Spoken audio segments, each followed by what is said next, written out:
எப்பொழுதும் அமைதியாக ஆனந்தமாக பகவானை வேண்டி எல்லாருக்கும் உணவு கிடைக்கணும், இறைவா எல்லாரையும் காப்பாற்றுன்னு சொல்லிட்டு சைவ உணவு சாப்பிட்றவனுடைய வாழ்க்கை ஆனந்தமாக இருக்கும். நான் அன்னபூர்ணியை வேண்டணும், தாயே இந்த உலகத்தில் உள்ள எல்லாரையும் பசி இல்லாமல் காப்பாற்றுன்னு சொல்லணும்.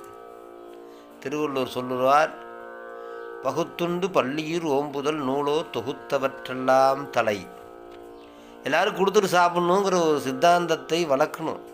பக்கத்தில் சொந்த பந்தம் அம்மா அப்பா பாட்டிலாம் இருந்தால், என்ன பாட்டி சாப்பிட்டியா, அம்மா சாப்பிட்டியாம்மா, எல்லாம் ஒரு வார்த்தை கேட்டுட்டு அமைதியாக உட்காந்து சாப்பிட்ணும். அமைதியே இல்லாமல் சாப்பிட்றான், சாப்பிடும்போது சண்டை போடுறான்.